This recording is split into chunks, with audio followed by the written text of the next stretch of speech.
I've been in Pakistan for less than 24 hours and already people are so friendly, so willing to help. Even at the airport, getting first, the ladies are like, oh, hi, where are you going? So it's just so far been a really good vibe. Unfortunately, I'm not going to get to spend that much time in Skardu, so this will definitely be on my bucket list for the next trip.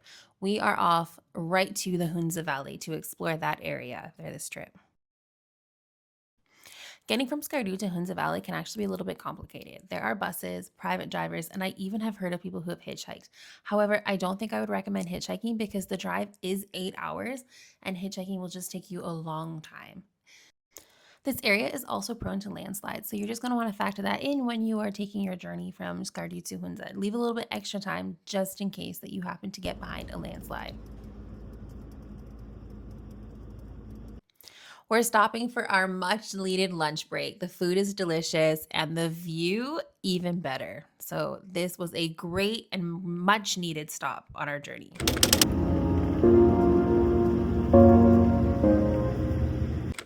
After more driving, I am so excited that we are arriving in our hotel. The hotel is very cute, the staff is very nice, and the best part about it is this view. We get the mountains, we get the courtyard. I cannot wait to be sitting out in this courtyard, reading a book, and just enjoying the view from this place.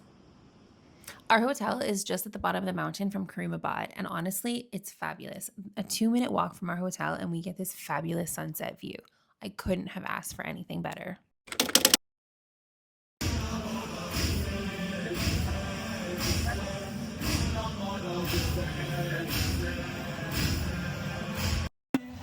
I woke up to find that I was just in time to witness the Muharram Procession in Hunza. I learned that this is a Shia tradition of honoring Imam Hussain because he stood for truth even when it cost him everything. Over time, people turned that memory into a living remembrance. For many, it's more than just a tradition. It's a remembrance of courage, justice, and standing strong.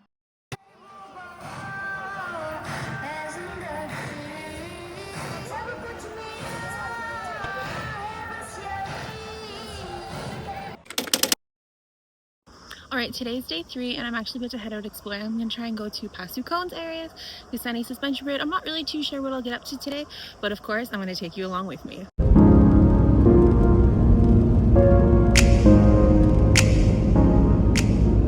I had actually heard about Passu Cones before I even came to Pakistan. Passu Cones is famous for travelers, photographers, and even trekkers because of their cone-like structure, and I mean, you can really see why. A lot of people will come to Passu to either do some trekking, photography, or they're just passing through on their way to Attabad Lake, but definitely this is a must-see if you are in Hunza Valley. It's so beautiful. All right, our next stop, and probably the most exciting stop on this trip today, is the Hussain suspension bridge. Now, this is what makes it so exciting. Honestly, if you look down, the planks are so far apart and you've got the raging river below. I was told that actually people had fallen into the river and unfortunately passed away, so you have to be extra careful.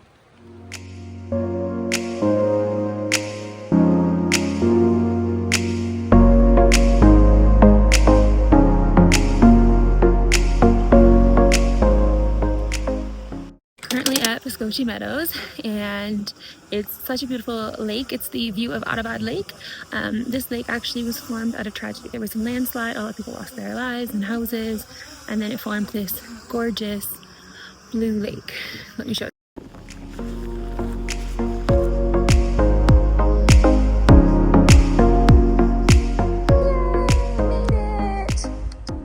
The hike to get here is actually not that difficult. It is quite steep at points, but it's pretty well maintained. It takes about anywhere between an hour to 2 hours, depending on your fitness level. It took us about an hour and a half.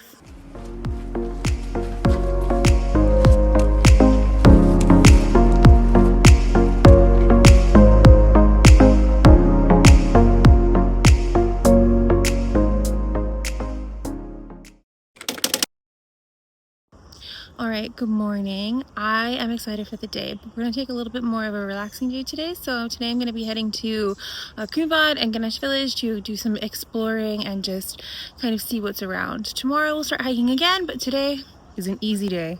And actually, I think it's much needed. Ganish Village is actually believed to be over 1,000 years old, one of the oldest settlements in Hunza Valley.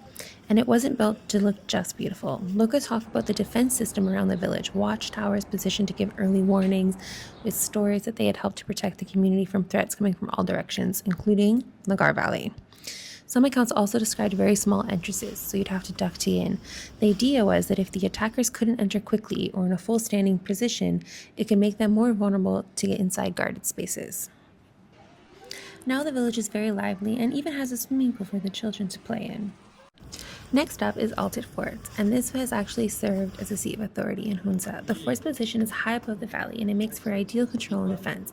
Historically, forts like Altit weren't only military structures, but they were centers for governance and local leaderships. Over time, Altit Fort became part of the evolving political history of the Hunza Valley, holding influence through changing dynasties and changing relationships with outsiders. They went to Baltit, but they were come back here for summer. Because you can't see any single. One thing that makes the Altic Fort very unique is that it actually has a royal garden. This is unlike any other forts in the Hunza Valley. And finally, we're headed to Baltit Fort, often considered the heart of Hunza's fort history. Baltit was built and expanded over generations as power shifted and Hunza's rulers sought stronger and more prestigious seats of authority. What makes Baltic so important historically is how it represents the blending of influences in the area. Local traditions shaped by the broader Silk Road, the fort became a symbol of rule and identity, even as the region faced political change. Known as the summer courtyard area.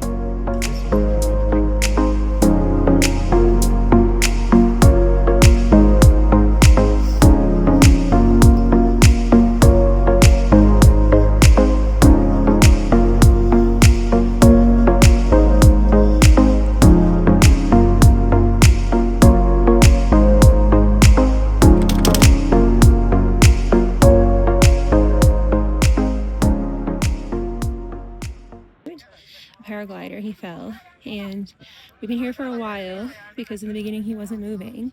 And look at the rescue community. It's all like local volunteers that come, and they're going to have to carry him down the mountain because he broke, from what I've heard, his arm and a leg.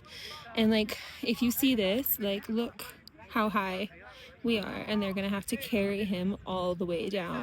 Guide is over there helping, and from what I know, he hasn't moved, so not a great sign. So after the paraglider got picked up and started moving down the hill, I decided to keep on hiking. Granted, I had now been waiting for the rescue team for a little while, so it was hot. There's no shade in this area. So backtracked a little bit to be able to go swimming in a waterfall. And honestly, it was phenomenal, and it just cooled me down so that I could finish the hike.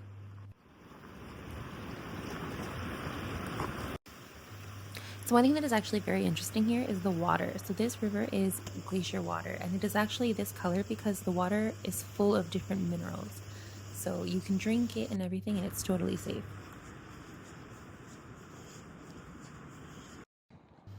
That's for a hike for the day, and we're going to end the day with a sunset at the Eagle's Nest.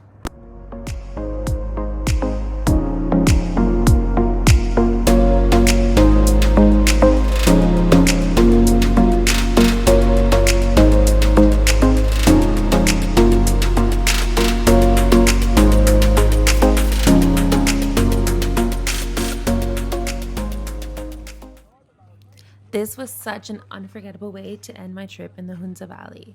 Stay tuned because next we are heading to the epic and viral Fairy Meadows.